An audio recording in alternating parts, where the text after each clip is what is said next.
Astaghfirullah Rasulillah wa ala alihi wa sahbihi wa mawalah wa la hawla wa la quwwata illa billahi wa ba'du. Alhamdulillah, segala puja dan puji hanya milik Allah subhanahu wa ta'ala. Salawat dan juga salam hadiahkan kepada Rasul kita Nabi besar Muhammad sallallahu alaihi wa ala alihi wasallam. Kita lanjutkan kajian kita, masih membahas kitab Al-Kabair, dosa-dosa besar, dan kita masuk pada dosa besar yang ke-62, mengaku orang lain sebagai ayahnya. Dari Sa'ad radhiyallahu an, Nabi sallallahu alaihi wasallam bersabda, "Man idda'a ila ghairi abihi wa huwa ya'lamu annahu ghairu abihi fal jannatu alaihi haram." Barang siapa mengakui orang lain sebagai bapaknya,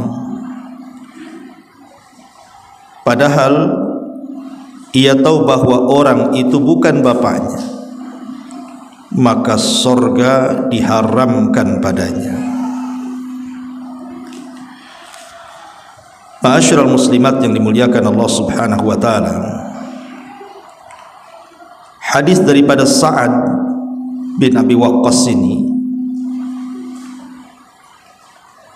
ada asbab urutnya. Jadi ada satu kisah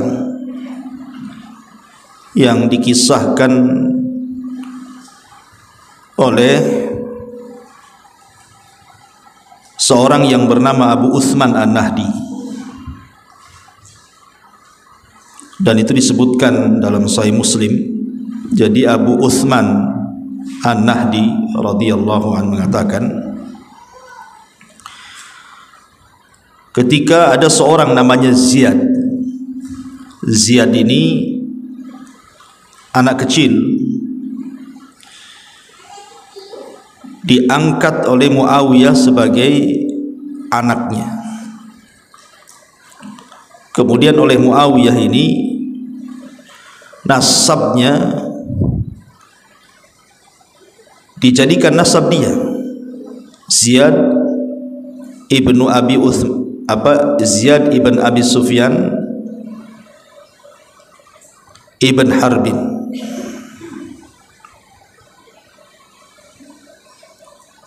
Artinya Muawiyah memasukkan si Ziyad ini kepada keluarganya, karena Muawiyah kan putra daripada Abi Sufyan. Lah ketika itu, kata Abu Uthman An-Nahdi, datang menemui Abi Bakrah dan mengatakan, "Ma hadzal ladzi sana'tum?" Apa yang kalian lakukan? Padahal aku mendengar Sa'ad bin Abi Waqqas radhiyallahu an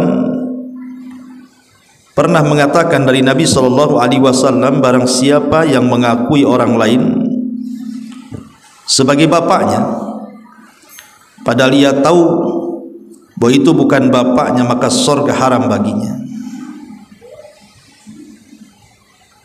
Dari sini kita tahu bahwa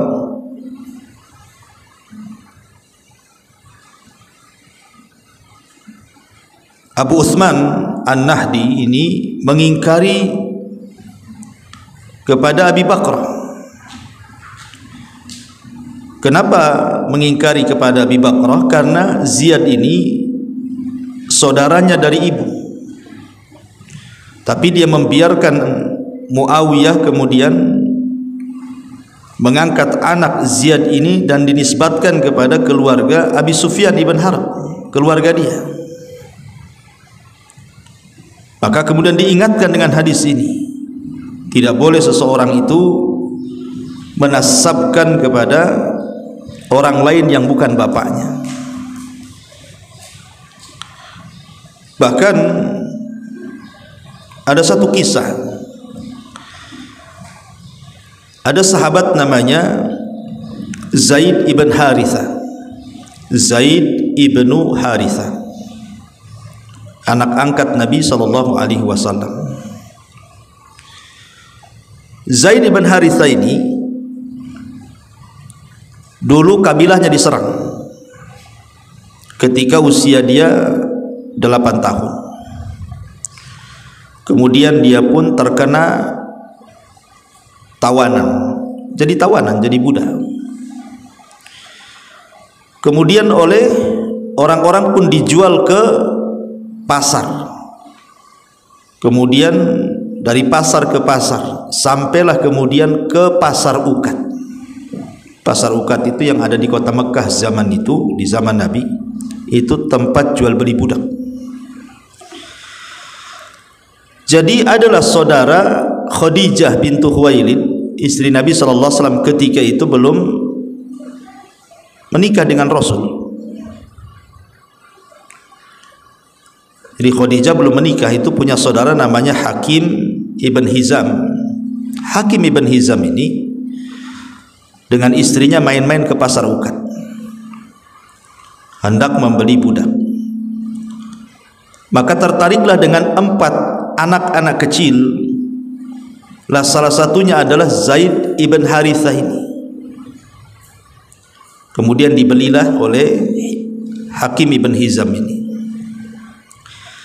Ketika Khadijah sedang bertandang ke rumahnya, tiba-tiba Hakim bin Hizam menghadiahkan kepada Khadijah Zaid ibn Harithah ini, yang ketika itu usianya 8 tahun, untuk dijadikan budaknya.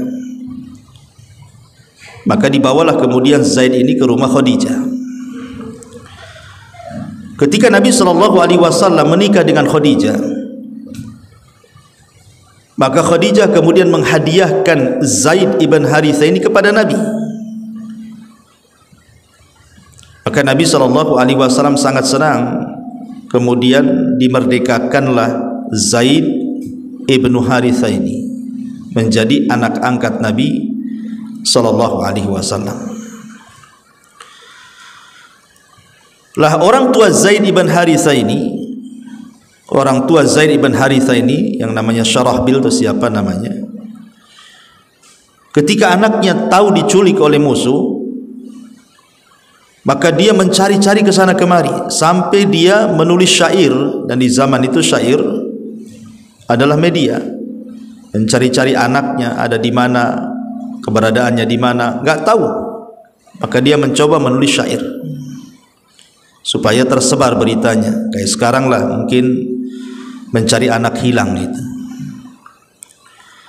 Satu hari keluarga dari ayahanda daripada Zaid ibn Harithah ini melakukan safar sampai ke Mekah untuk berniaga. Rupanya ketika dia di Mekah, dia melihat ada anak-anak bermain.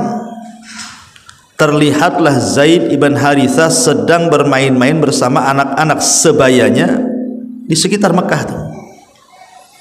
Kemudian ditanya-tanya, akhirnya tahu informasi bahwa Zaid itu berada di rumah kabilah Abdul Muttalib, maksudnya di rumah Nabi SAW.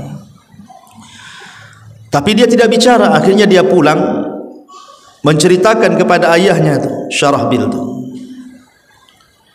Maka akhirnya kemudian ayah daripada Zaid ibn Harithah ini mengumpulkan harta banyak untuk menebus anaknya Zaid ibn Harithah ini dari Nabi SAW. Berangkatlah ini keluarga Zaid ini ke Mekah.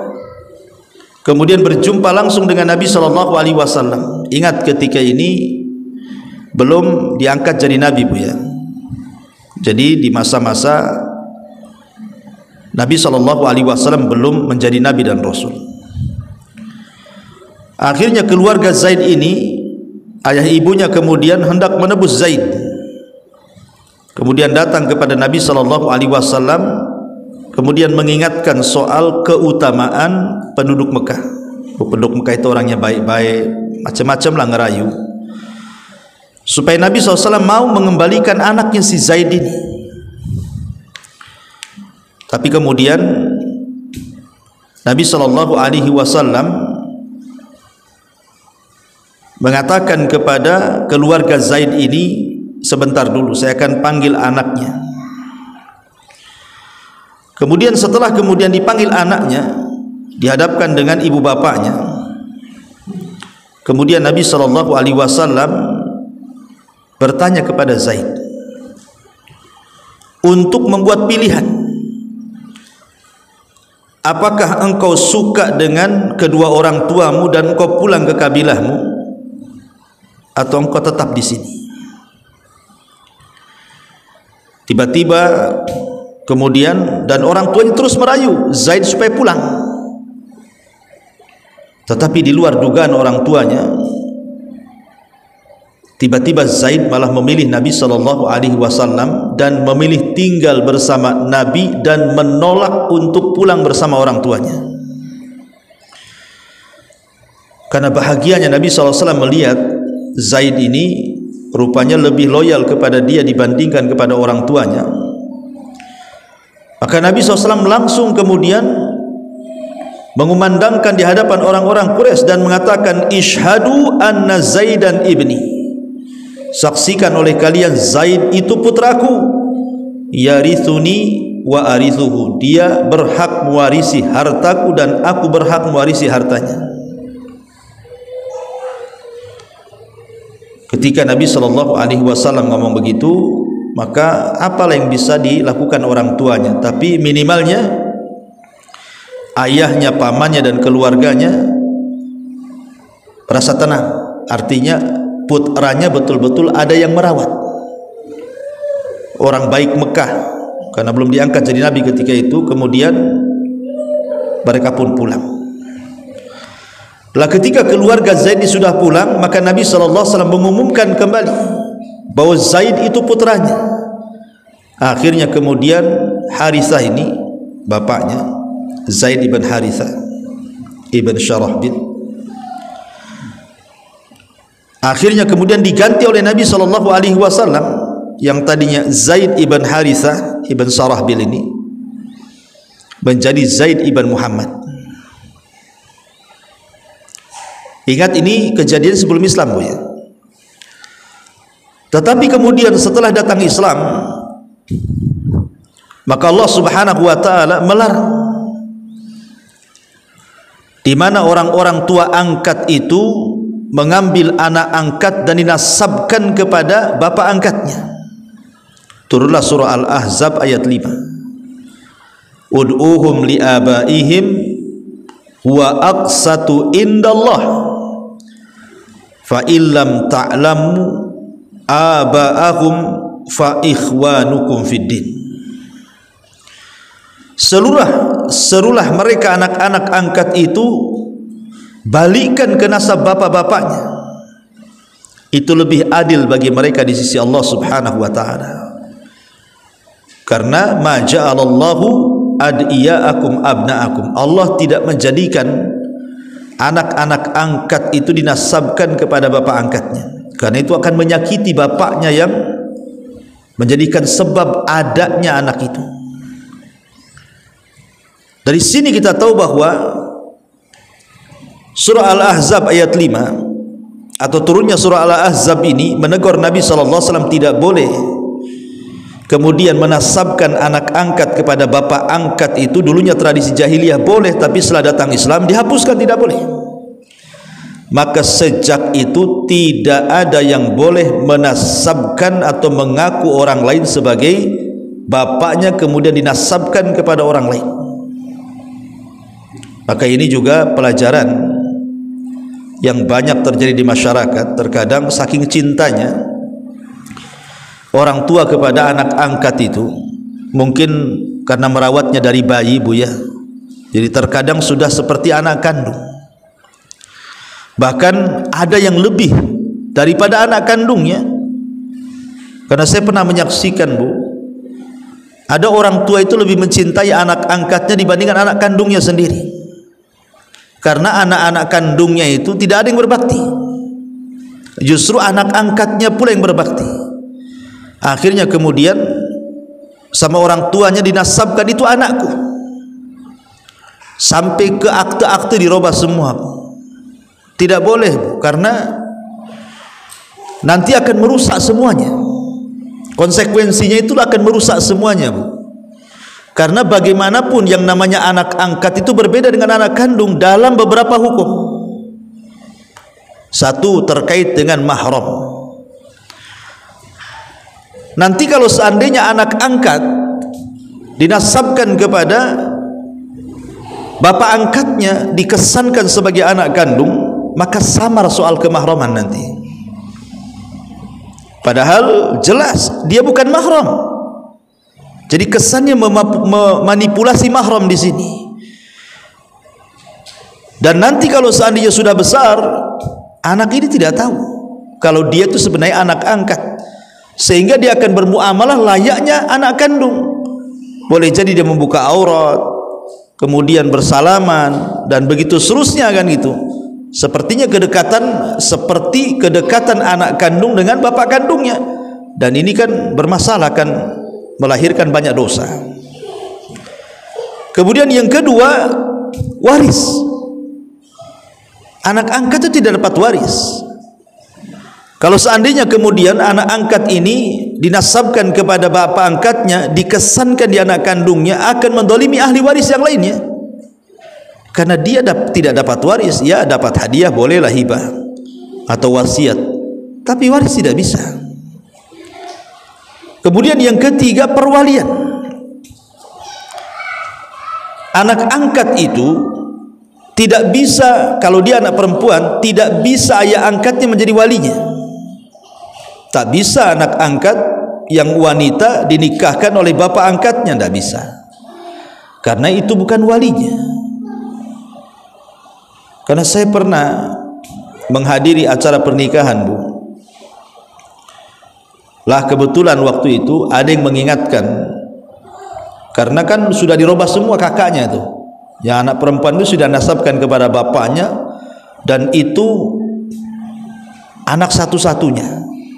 Maksudnya dia tidak punya anak, dia mengambil anak angkat dari mulai bayi sampai dewasa sampai menikah. Jadi saat hendak menikah tuh, Bu, orang tua sudah mengingatkan bahwa orang tua itu tidak berhak menikahkan anak angkatnya karena memang bukan bapak kandungnya. Sementara kemudian kedua orang tuanya, maksudnya ayah biologisnya, ibu biologisnya itu sudah nggak ada, sudah meninggal. Ya, tapi kan masih ada keluarga-keluarga dari keluarga dia. Kemudian diingatkan, oh itu bapak angkatnya, Bu, marah-marahnya sampai pada dia laki-laki, sampai dicaci maki di depan umum tuh. Ya karena kejahilannya. Ini sekali lagi karena kejahilannya. Intinya bahwa mengakui orang lain sebagai bapak itu, Bu, ini bahaya, karena tadi konsekuensinya banyak, akan merobek masalah mahram, akan merobek masalah waris, akan merobek masalah apa tadi, mahram, waris, perwalian. Ya, ini tiga perkara ini jadi samar nantinya. Ya. Makanya kenapa kemudian setelah Islam datang, Nabi SAW mengembalikan nasab Zaid yang tadinya Zaid ibn Muhammad menjadi Zaid ibn Harithah. Karena Allah Subhanahu wa taala tegur dalam surah Al-Ahzab itu ayat 5 kepada Nabi SAW, ud'uhum li'abaihim huwa aqsatu indallah. Ma'asyiral muslimat yang dimuliakan Allah Subhanahu wa taala, sebelum saya jelaskan lebih lanjut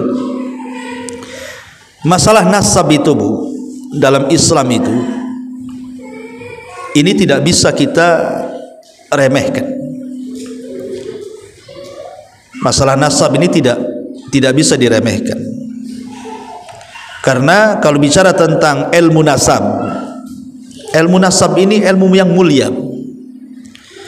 Makanya Abu Bakar Siddiq radhiyallahu anhu itu dikenal sebagai a'lamun nas binasabil Arab.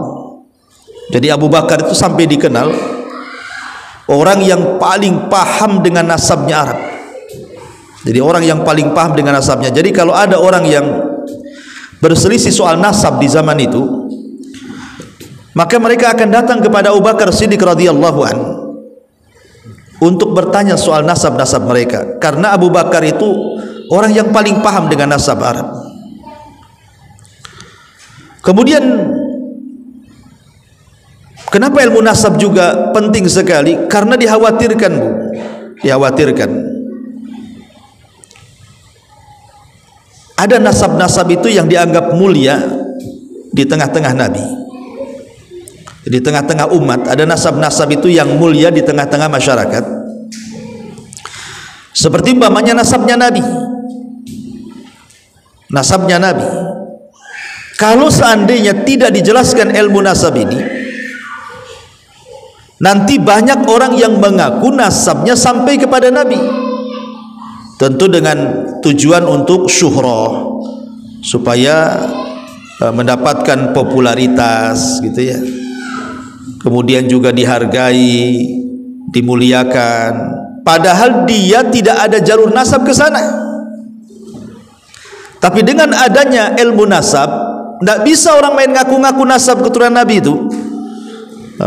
Nggak bisa kemudian asal muka Arab, kemudian dari Yaman atau dari Saudi atau dari negeri Arab datang ke tempat kita, kemudian ngaku-ngaku nasab. Tidak bisa main begitu, karena ilmu nasab juga diatur dalam Islam. Nah, itulah karena ilmu nasab diatur dalam Islam, tidak sembarang orang mengaku-ngaku soal nasab.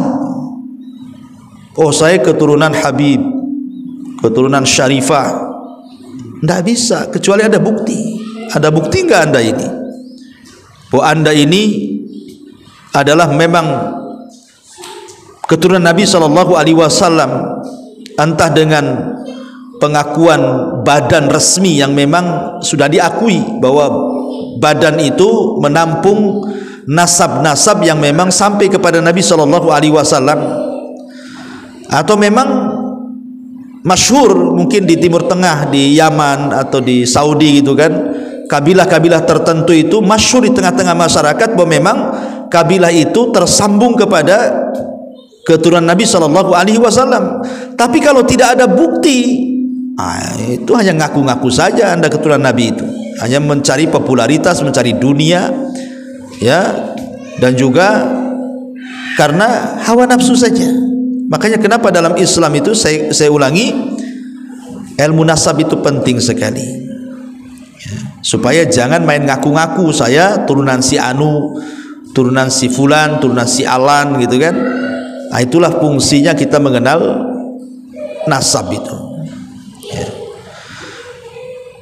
Kenapa demikian? Karena kalau sampai mengaku keturunan Nabi SAW ya, coba anak-anak Bu ya.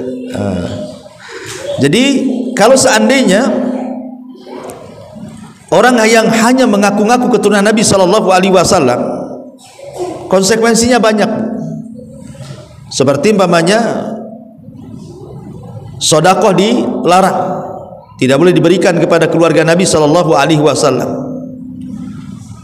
Kemudian juga zakat ya, itu dilarang diberikan kepada Nabi SAW.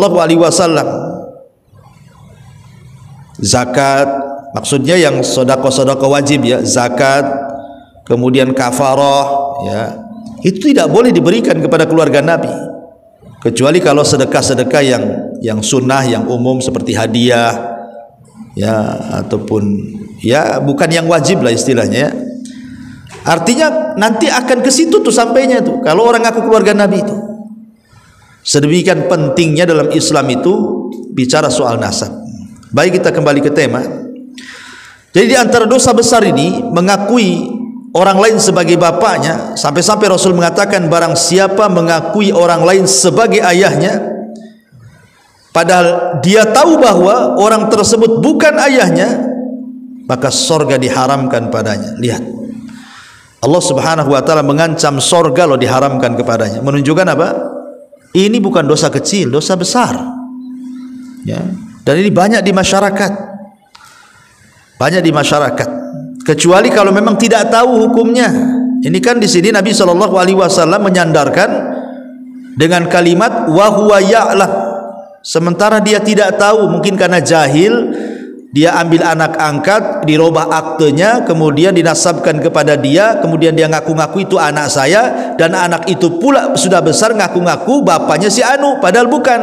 Lah karena kejahilan, karena ketidaktahuan, maka tidak masuk. Ya, karena di sini konteksnya kalau dia tahu dan harus diberitahu. Umpamanya ayahnya tahu, memang dia yang tahu, dia ngangkat anak. Nanti anak ini kalau sudah besar kasih tahu. Sebelum dia balik harus dikasih tahu, karena kalau sudah balik nanti akan banyak hukum-hukum yang berlaku kepada orang-orang yang sudah balik itu. Kemudian di sini pengarang mencantumkan hadis berikutnya dari Abu Hurairah radhiyallahu an. Nabi SAW bersabda, la targhabu an abaikum, faman raghiba an abihi fahuwa kufr. Janganlah kalian membenci bapak kalian. Barang siapa yang membenci bapaknya, maka dia telah kufur. Ya tentu kufur di sini artinya kufur duna kufrin, bukan kufur keluar dari Islam, bukan. Maksudnya kufur di sini artinya fasik, melakukan dosa besar, bukan keluar dari Islam. Kenapa kemudian hadis ini dicantumkan dalam bab mengakui orang lain sebagai bapaknya? Karena ada orang-orang itu yang tidak suka dengan bapaknya. Umpamanya anak ini diangkat oleh orang kaya. Orang kaya, bapaknya orang miskin di desa, petani, tukang kebun, orang miskin, nggak terpandang. Jadi anak ini diambil oleh orang kaya sebagai anaknya, akhirnya tumbuh besar. Setelah tahu dan diberitahu bahwa dia bukan anak orang kaya itu, dia tidak mau mengakui bapaknya yang ada di desa itu, dan ingin tetap dinasabkan bapaknya ke bapak angkatnya yang kaya itu. Maka ini tak boleh. Kalau sudah tahu hukumnya, maka dia harus menerima kenyataan bahwa dia bukan anaknya, dia anak orang lain. Maka harus diganti aktenya. Karena kalau dia tidak suka karena kefakiran bapaknya dan kekeh meminta dinasabkan kepada ayah yang mengangkatnya, maka ini masuk dalam hadis Nabi SAW, la targhabu an abaikum, faman raghiba an abihi fahuwa kufrun. Janganlah kalian membenci bapak kalian. Barang siapa yang membenci bapaknya, maka ia bisa kufur. Apalagi kalau seandainya bapaknya itu agamanya muslim, kemudian tiba-tiba kita membencinya, maka ini lebih parah lagi, Bu. Karena Allah Subhanahu wa taala mengatakan, walladzina yu'dzunal mu'minina wal mu'minati bighairi maktasabu faqad ihtamalu buhtanan wa itsman mubina. Dan orang-orang yang menyakiti orang-orang yang beriman, laki-laki ataupun perempuan,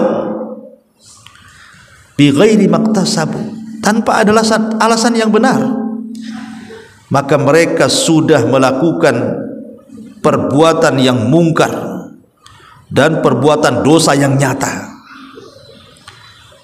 Coba ibu sebagai orang tua, tiba-tiba kemudian anak yang ibu lahirkan tidak mengakui kita, Bu, padahal sudah jelas-jelas kita orang tuanya. Tiba-tiba tidak mengakui, kan sakit, Bu, kita ini. Oke lah, mungkin ada orang tua yang fakir, miskin, akhirnya karena dia jahil, tidak tahu bahwa rizki itu datang dari Allah baik untuk dia dan anaknya, terpaksalah kemudian anaknya diberikan kepada orang lain. Kan ada orang-orang tua yang seperti itu, Bu, karena kefakirannya akhirnya dikasihlah anak itu kepada orang lain. Setelah kemudian anak itu dikasih sama orang lain, dirawat, tiba-tiba kemudian anak ini besar di bapak angkatnya yang mungkin orang kaya tadi. Kemudian pelan-pelan orang tuanya memberitahu, "Nak, kami ini bukan anak saya, tapi anak bapak anu, ibu anu yang ada di desa sana." Kadang-kadang ada anak itu yang karena tidak diarahkan ke agama, anak itu mungkin sama bapak angkatnya tidak diberitahu atau tidak diajarkan agama atau tidak ngaji lah bahasa kitanya. Kadang-kadang dendam anak itu karena merasa dibuang sama orang tuanya, sehingga tidak mengakui orang tuanya sebagai orang tuanya. Sakit hati anaknya itu. Makanya anak itu tidak mau dinasabkan kepada ayahnya, karena satu merasa memang hidup orang tuanya miskin, yang kedua merasa dibuang dia ketika kecil, sehingga sudah besar dia dendam. Maka perasaan dendam seorang anak kepada orang tua lantaran ditelantarkan, Bu, ini tidak boleh. Sekejam apapun orang tua mungkin membuang anaknya, Bu, tetap seorang anak itu tidak boleh mengingkari dia adalah orang tuanya. Karena birrul walidain itu, berbuat baik seorang anak kepada orang tua itu bukan sistem iwat, bukan sistem barter. Kalau orang tua baik saya baik, kalau orang tua jahat saya jahat, bukan begitu. Tetapi berbuat baik kepada orang tua itu sifatnya perintah. Allah yang perintahkan kita berbuat baik kepada kedua orang tua. Soal orang tua itu jahat kepada kita, soal orang tua kita menelantarkan kita, membuang kita, ngasih kita kepada orang lain umpamanya, itu dosa dia dengan Allah. Tapi kita sebagai anak kalau sudah tahu itu orang tuanya, tidak boleh, Bu. Kita ini kemudian kekeh dengan nasab yang sekarang tidak mengakui kedua orang tuanya. Karena sekali lagi saya katakan, berbaktinya seorang anak kepada orang tua itu perintah Allah, bukan sistem barter, bukan sistem iwat. Ya, karena kalau sampai ada anak membenci orang tuanya, dikhawatirkan masuk pada hadis ini, la targhabu an abaikum, jangan kalian membenci bapak kalian. Faman raghiba an abihi fahuwa kufrun, barang siapa yang membenci bapaknya bisa kufur. Kemudian hadis yang ketiga, Nabi SAW bersabda, manidda'a ila ghairi abihi fa alaihi la'natullah, barang siapa yang mengakui orang lain sebagai bapaknya, maka ia akan dilaknat oleh Allah Subhanahu wa taala. Lihat ancamannya. Orang yang mengaku-ngaku orang lain sebagai bapaknya, maka dia terancam. Termasuk bapak yang mengakui itu anaknya padahal bukan anaknya, ini juga merusak nasab. Sama masuk kepada hadis ini. Tidak boleh. Karena konsekuensinya masuk juga pada hadis yang lain, yang Nabi SAW mengatakan ada dua kelompok. Kata Nabi SAW, di mana dua kelompok ini dua-duanya dilaknat oleh Allah Subhanahu wa taala, dan dua-duanya terjerumus kepada kekufuran. At-ta'nu fin nasab wan niyahatu 'alal mayyit, mencela nasab dan merengek terhadap orang yang sudah meninggal. Karena orang yang menasabkan kepada yang bukan nasabnya, hakikatnya dia telah mencela nasabnya. Dia sudah mencela nasab dia. Itu kan bukan ayahnya, kenapa kau menasabkan kepada ayah yang bukan ayahnya? Berarti Anda ini sedang mencela nasab keluarga sendiri, dan itu kekufuran. Makanya di sini dengan tegas Rasul mengatakan, barang siapa yang mengakui orang lain sebagai bapaknya padahal dia bukan bapaknya, maka orang ini terlaknat. Laknat itu artinya dijauhkan daripada rahmat Allah Subhanahu wa taala dan didekatkan dari azab Allah Subhanahu wa taala. Ma'asyiral muslimat yang dimuliakan Allah Subhanahu wa taala. Kemudian hadis yang keempat, Nabi SAW bersabda, al-madinatu haramun ma baina irin ila thawrin, faman ahdatha fiha hadathan au awa muhditsan fa alaihi la'natullahi wal malaikati wan nasi ajmain la yaqbalullahu minhu yaumal qiyamati sarfan wala adla. Dimmatul muslimina wahidatun yas'a biha adnahum faman haqara ila ghairi abihi au intama ila ghairi mawalihi fa alaihi la'natullahi wal malaikati wan nasi ajmain la yaqbalullahu minhu yaumal qiyamati sarfan wala adla. Kata Nabi SAW, kota Madinah itu dilindungi antara kota air dan thaur. Barang siapa yang mengadakan perkara baru di kota Madinah atau melindungi orang yang mengada-ada, maka ia akan dilaknat Allah Subhanahu wa ta'ala, dan juga para malaikatnya, dan juga seluruh manusia melaknatnya. Di hari kiamat kelak Allah tidak akan menerima amal wajib dan sunnahnya.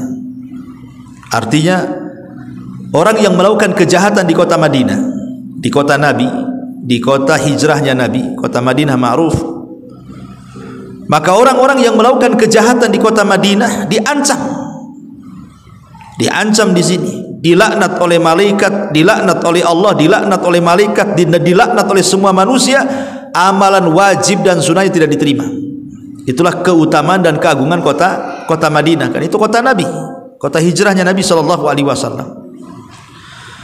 Kemudian kata Rasul, dimmatul muslimina wahidatun yas'a biha adnahum.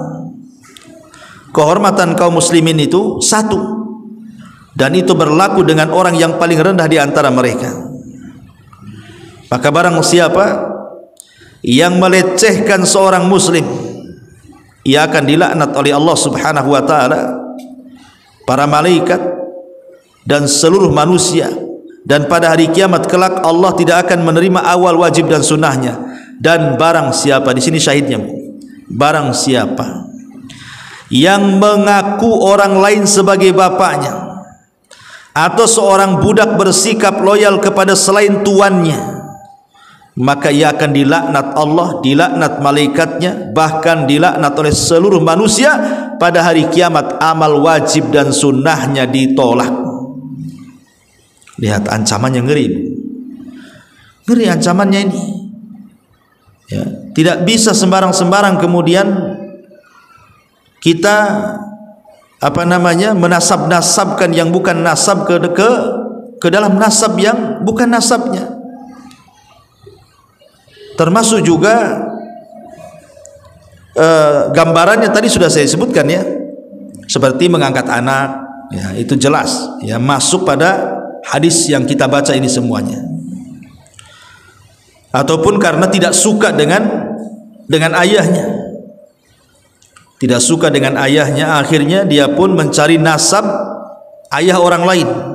Mungkin ayahnya terlalu jahat pada dia gitu kan, akhirnya dia tidak mengakui ayahnya. Karena ada di masyarakat Bu, mungkin orang tuanya jahat sama anaknya kan Bu, suka mukul ayahnya itu, suka nyiksa. Akhirnya kemudian kabur dari rumahnya. Kalau ditanya anaknya si Anu, itu bukan bapak saya itu katanya. Nah itu kan dia melepas nasab ya.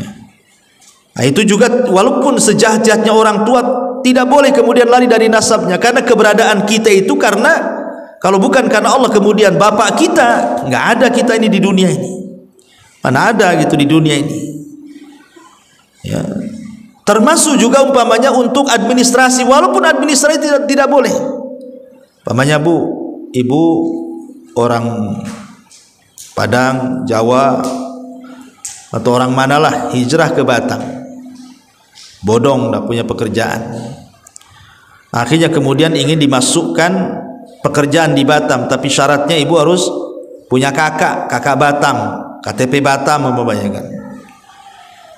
Jadi kesannya supaya ibu orang Batam, KTP Batam, karena supaya bisa kerja di Batam, akhirnya data ibu yang lama dihapus, ganti data baru, diganti dapat data baru, termasuk juga bin-binnya diganti semuanya. Nah, ini masuk juga pada gambaran hadis yang kita baca ini, bahaya, nggak boleh ya. Makanya hadis yang terakhir lebih kencang lagi, Nabi SAW mengatakan, laisa min rajulin idda'a li ghairi abihi wa huwa ya'lamuhu illa kafar wa man idda'a ma laysa lahu falaysa minna wal yatabawa maq'adahu minan nar wa man da'a rajulan bil kufri aw qala aduwallah wa laysa kadzalik illa hara alaihi. Kata Nabi SAW, tidak ada seorang pun yang mengakui orang lain sebagai bapaknya padahal ia mengetahuinya, melainkan ia telah kufur. Barang siapa yang mengakui sesuatu yang bukan miliknya, maka ia bukan bagian dari kami, dan hendaklah ia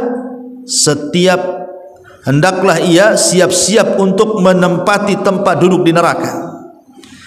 Barang siapa yang memanggil seorang muslim dengan kekafiran atau mengatakan kepadanya musuh Allah, padahal kenyataannya bukan musuh Allah, melainkan sebutan itu akan kembali kepada yang menuduhnya. Muttafaqun alaih. Dan teks hadis ini terdapat dalam Muslim. Lihat bagaimana di sini lebih tegas Rasul mengatakan bahwa orang yang mengaku orang lain sebagai bapaknya itu, Bu, itu hakikatnya gini, Bu. Umpamanya ibu nih, ibu ini kerja di Batam, baru datang, belum sukses, ya, ingin nyenengin orang tuanya, mungkin baru sebulan 2 bulan kan ibu, diteleponlah dari kampung itu, ibu pakai video call, biar kesan sukses, Bu. Ibu cari ke parkiran mobil, cari mobil yang paling bagus, Bu.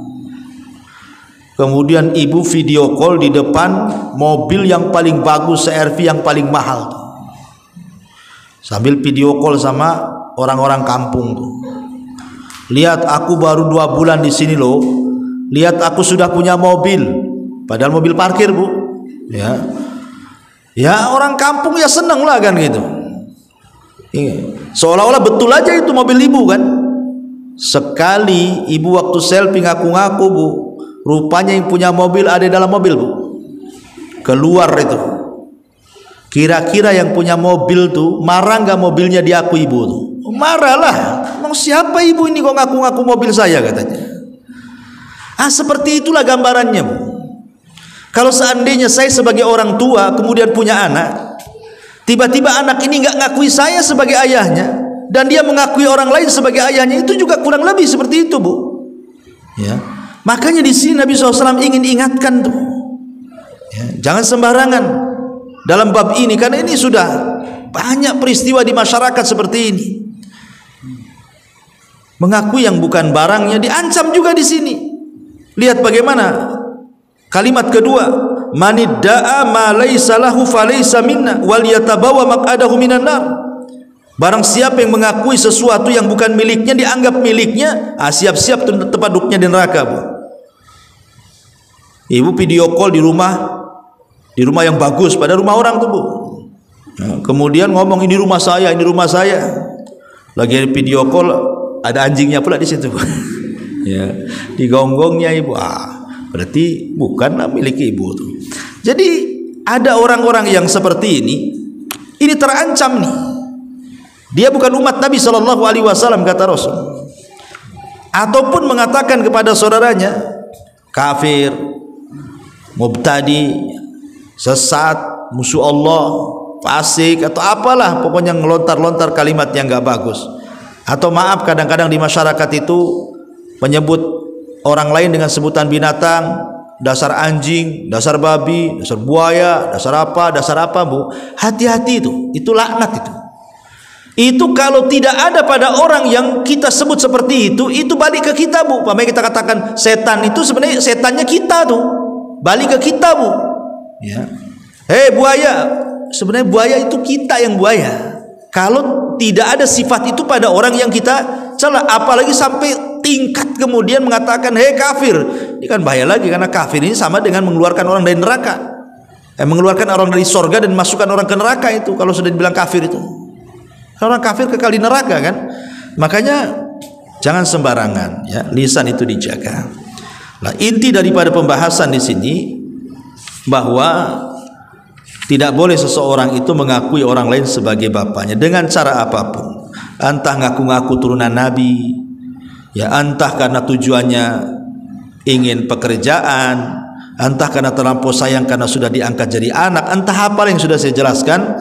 Intinya Rasul sangat melarang keras, tidak boleh mengaku-ngaku orang lain yang bukan bapaknya dibilang itu bapaknya. Termasuk juga umpamanya suku.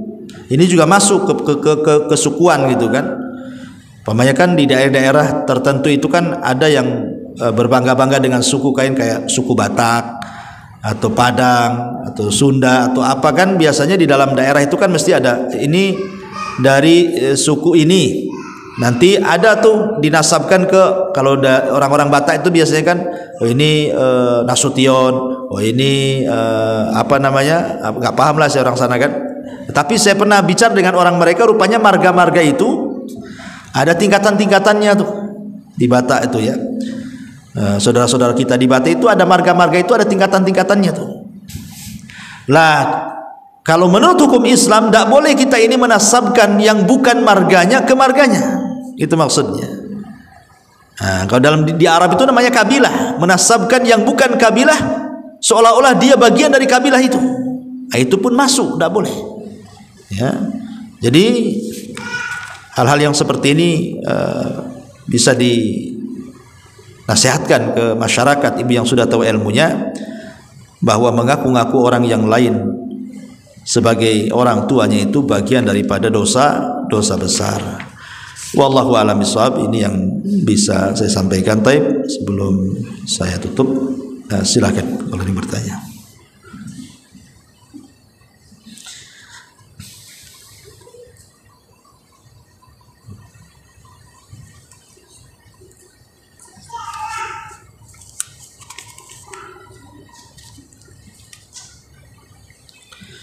Ya, di sini ada beberapa pertanyaan.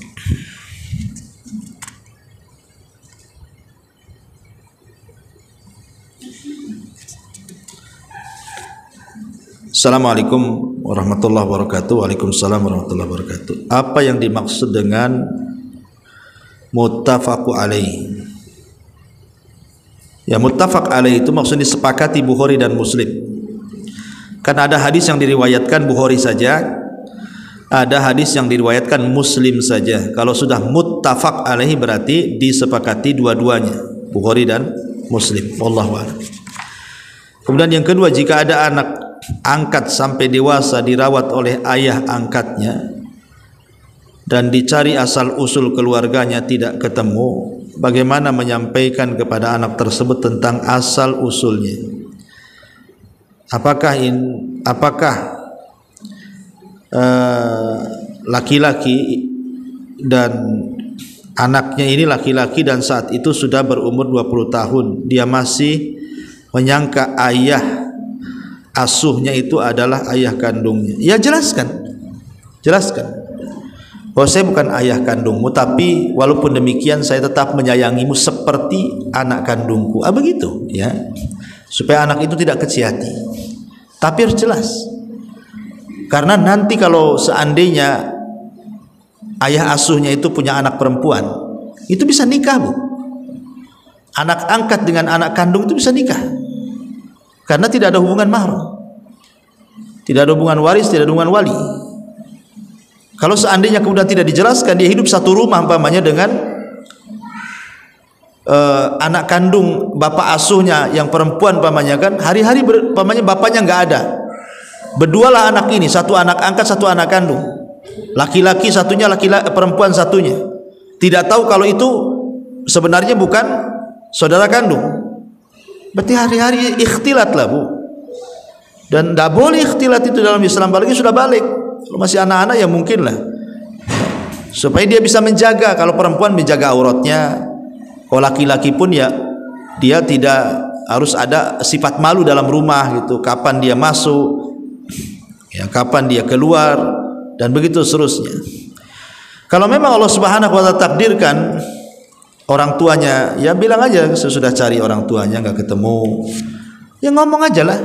Tapi sekali lagi ya bicara baik-baik. Ya, harus ada pembicaraan yang betul-betul. Dan insya Allah kalau ayah asuhnya itu sangat sayang dengan anaknya, Bu, dididik dengan baik, diarahkan ke agama gitu kan, insya Allah nggak kecewa, dia akan menerima apa adanya, insya Allah, ya, atas pertolongan Allah Azza wa Jalla.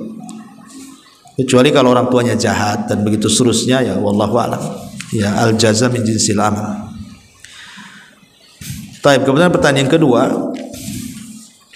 Ustadz, bolehkah mengangkat anak dari anak orang kafir, anak tersebut anak laki? Boleh, nggak apa-apa. Ya, alhamdulillah, malah ibu menyelamatkan akidah anak itu. Nanti kalau sudah besar kan dia ikut agama ibu angkatnya. Ya, malah ibu pahalanya banyak tuh. Bersyukur kalau ada orang non muslim dari kecil ibu ambil, nanti kan sudah besar dia ikut fitrah kita, orang tua asuhnya kan. Sebab kalau seandainya dia tetap di rumah orang tuanya yang non muslim, yang kafir, dikhawatirkan ya ikut agama bapaknya, karena bagaimanapun yang merubah keyakinan itu bapaknya atau orang tuanya. Itu berdasarkan hadis, ya, kullu maulud yuladu alal fitrah fa abawahu yuhawidanihi au yunassiranihi au yumajjisani. Anak itu lahir fitrah. Jadi kalau ibu ambil anak dari orang kafir itu masih fitrah, karena orang tua yang menjadikan dia Nasrani, Yahudi ataupun Majusi atau agama yang lainnya.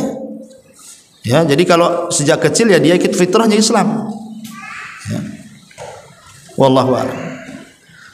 Kemudian pertanyaan berikutnya, Assalamualaikum warahmatullahi wabarakatuh, Ustaz. Apakah ada perbedaan gerakan tertentu antar solat pria dan wanita dalam buku sifat solat Nabi? Iya. Kami tidak menemukan hal dalam buku karya sifat solat Nabi Syekh Muhammad Nasiruddin Al-Albani, kami tidak menemukan hal tersebut. Namun masyhur di kalangan ibu-ibu bahwa sujudnya pria dan wanita itu berbeda. Mohon petunjuknya, Ustaz. Terima kasih.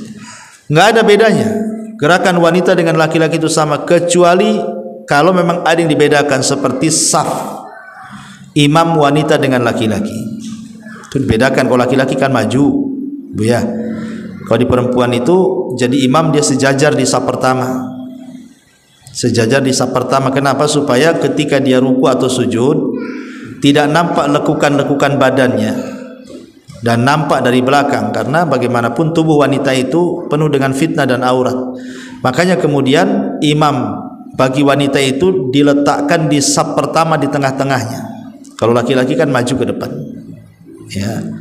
Kemudian juga salat berjamaah, perempuan di belakang, laki-laki di depan. Secara umum tidak ada beda, gerakan laki-laki, gerakan perempuan, bacaan laki-laki, bacaan perempuan, dan begitu seterusnya dari aktivitas salat. Kalau memang ada yang membedakan, tentu akan dijelaskan. Tapi sementara ini saya belum mendapatkan penjelasan, seperti kalau perempuan waktu sujud tangannya merapat ke dada, kalau laki-laki merenggang. Enggak, semua merenggang. Ya, kecuali lagi jamaah terlampau mepet safnya, ya enggak perlu renggang-renggang karena akan menyakiti di sebelahnya. Wallahu a'lam. Ya, saya kira cukup sampai sini, Bu. Subhanakallahumma bihamdika, asyhadu an la ilaha illa anta astaghfiruka wa atubu ilaik. Allahu ta'ala. Assalamualaikum warahmatullahi wabarakatuh.